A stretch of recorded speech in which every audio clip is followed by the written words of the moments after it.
নমস্কার বন্ধুরা, Ishan mamma's kitchen আমি সোনালি আপনাদের সবাইকে স্বাগত জানাই। আমি চলে এসেছি, দেখতেই পাচ্ছেন কিছুটা পনির। বন্ধুরা, এই পনিরটা কিন্তু আমি বাড়িতে তৈরি করেছি, আর এটা হচ্ছে আমার 1 লিটার দুধের তৈরি করা পনির। পনির দিয়ে আজকে আমি আপনাদের বানিয়ে দেখাবো একদম ঘরোয়া ভাবে মশলা পনির। আজকে রেসিপি আপনাদের সকলের ভালো লাগবে। কি করব, আমরা পনিরটাকে আগে কেটে নেব। পনিরটাকে লম্বায় কিন্তু একটা কাট দিয়ে নিয়েছি, এবারে এইভাবে করে আবারও একটা কাট দিয়ে নেব। আপনারা যেরকম সাইজের পনিরটাকে কাটতে চান সেইভাবে করে পনিরটাকে কেটে নিতে পারেন। আমি কি করছি, এইভাবে করে পনিরটাকে প্রথমে কেটে নিই। এই দেখুন, পনিরটাকে কিন্তু আমি এই সাইজের করে কেটে নিই। একটা পনিরের টুকরো আপনাদেরকে দেখিয়ে দিই, দেখুন তৈরি করা পনিরটা কত সুন্দর কিন্তু পারফেক্ট তৈরি হয়েছে। পনিরের ভিডিও কিন্তু আপনারা আমার শর্ট চ্যানেলে কিন্তু দেখে নিতে পারবেন। আমাদের নতুন নতুন ভিডিও কিন্তু আপনারা ডেসক্রিপশন বক্সের লিঙ্ক থেকে কিন্তু দেখে নিতে পারবেন। তো চলুন এবারে রান্নাটাকে শুরু করা যায়। এই পনির মশলাটা বানাতে আমাদের কিন্তু একটা মশলা, এই মশলাটা আমি কি করে বানাচ্ছি চলুন সেটা দেখে নেব। এবারে দিয়ে দিচ্ছি কিছুটা রিফাইন তেলটাকে একটু গরম করে। এবারে এই তেলের মধ্যে দিয়ে দেবো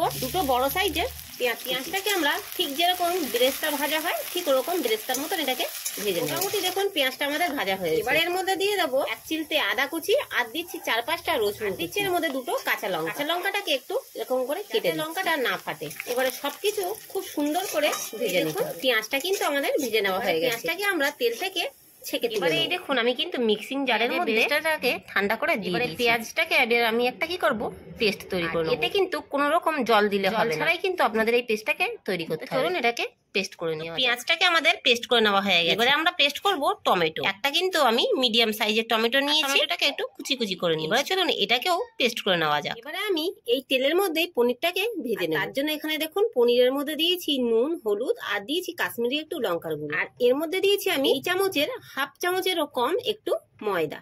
এবারে এটাকে কি করব, আমি ভালো করে একটু মিক্স করে নেবো। তো ব্যাস মাখিয়ে নেওয়া হয়ে গেছে। এবারে আমি গ্যাসের ফ্লেমটাকে কিন্তু কমিয়ে দিই। কটার মধ্যে পনির দিয়ে দেবো। একটা ভাজবো না, জাস্ট এপিট ওপিট করে এটাকে আমরা তুলে নিই। কাশ্মীরি লঙ্কার গুঁড়োটা দেওয়ার জন্য দেখবেন এটা ভাজার পরে খুব সুন্দর কিন্তু একটা কালার আসে। একদম হালকা হাতে কিন্তু আপনারা এই কাজটা করবেন। পনিরটা আমার এপিট ওপিট করে ভেজে নেওয়া হয়ে গেছে। তুলে নিচ্ছি পনিরটাকে। এবারে কড়াইতে দিয়ে দিচ্ছি কিছুটা সাদা জিরাটাকে একটু ভেজে নিচ্ছি। এবারের মধ্যে দিয়ে দেবো, এর মধ্যে বেটে রাখা পেঁয়াজটাকে আমরা দিয়ে দিই। সময় আমি কি করব, টমেটোর পেস্টটাকেও দিয়ে দেবো। এর মধ্যে যেহেতু প্রচুর পরিমাণে টমেটো লেগে আছে, তো তার জন্য কি করছি, মিক্সিং জারটা ধুয়ে একটু জল দিই। এবারে এর মধ্যে আমি ব্যবহার করছি হলুদ গুঁড়োর মতো নুন, আর কালারের জন্য ব্যবহার করছি 1 চামচ কাশ্মীরি লঙ্কার গুঁড়ো। মশলাটা দেখুন, দেখে হয়তো বুঝতেই পারছেন মশলাটা কিন্তু আমাদের কষিয়ে নেওয়া হয়ে গেছে। এখনো কিন্তু মশলাটাকে একটু কষাতে হবে। এর মধ্যে কিছুটা এবার আমি মশলার ব্যবহার করব। এর মধ্যে দিয়ে দিচ্ছি জিরের গুঁড়ো, আর দিচ্ছি ধনের গুঁড়ো। ভালো করে মিক্স করে নিচ্ছি। একটু জল দিচ্ছি, যেহেতু শুকনো মশলার ব্যবহার করে মশলাটা যাতে না পুড়ে যায় তার জন্য একটু এর মধ্যে আমি জলের ব্যবহার করব। একটু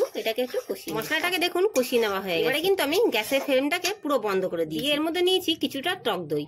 এই চামচের আমি এখানে 1 চামচ মতন টক দইয়ের ব্যবহার করছি। এবার টক দইটাকে সম্পূর্ণ এর মধ্যে দিয়ে দেবো। ফ্লেমটাকে কিন্তু অতি অবশ্য কিন্তু আপনারা বন্ধ তারপরে কিন্তু টক দইটা দেবেন, তা না হলে আপনাদের টক দইটা কিন্তু কেটে যাবে। মিক্স করে নিচ্ছি। আর বাটিতে যেহেতু প্রচুর পরিমাণে দই লেগে আছে, তো তার জন্য বাটিটা ধুয়ে আবারও কিছুটা জল এর মধ্যে ব্যবহার করছি আমি সামান্য চিনি। পনির একটু মিষ্টি না হলে দেখবেন ভালো লাগে না, তো আমি কি করছি এই চামচে দিলাম 1.5 চামচ। কিছু কিন্তু আমি মিক্স করে নিয়েছি। এবার গ্যাসটাকে আমি ভালো করে আমি আবারও এটাকে একটু কষিয়ে, এটাকে দিয়েও কিন্তু দেখুন ভালো করে আমার কষিয়ে নেওয়া হয়ে গেছে। পরিমাণ মতন দিয়ে দেবো জল। এই যে জলটা দিয়েছি এতেই কিন্তু আমার পনিরটা রেডি হয়ে যায়। এদিকে দেখুন আমাদের গ্রেভিটা কিন্তু ফুটে উঠেছে। এবারে আমরা ভেজে রাখা পনিরটাকে এর মধ্যে দিয়ে দেবো। এই সময় আমি কি করব, গ্যাসের ফ্লেমটাকে একদম করে দেবো। এবারে এর মধ্যে দিয়ে দিচ্ছি দুটো কাঁচা লঙ্কা, এর মধ্যে দেবো কিছুটা কসুরি মেথি, আর দিচ্ছি সামান্য একটু গরম মশলা।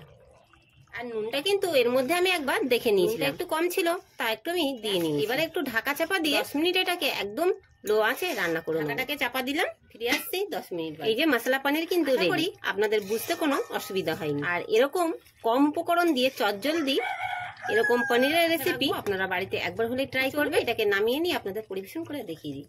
তো এই যে দেখতেই পাচ্ছেন তৈরি করে নেওয়া হয়ে গেল আজকের আমাদের মশলা পনির। আশা করব আজকে আমাদের রেসিপি সকলের ভালো লাগবে। আর যদি আমাদের রেসিপিটা ভালো লাগে তো অবশ্যই এটি লাইক, শেয়ার এবং কমেন্ট করে দেবেন। কমেন্ট করে জানাবেন যে আমাদের রেসিপিটা আজকের আপনাদের কেমন লাগবে। আপনারা কিন্তু এই রেসিপি ভাত, রুটি, পরোটার যে কোনো সাথে কিন্তু করতে পারেন, দেখবেন দুর্দান্ত। যাই হোক বন্ধুরা, আজকের মতন এতটুকু। আবারও দেখা হবে নতুন কোনো রেসিপি নিয়ে। ততক্ষণ সবাই সুস্থ থাকবেন, ভালো থাকবেন। ধন্যবাদ।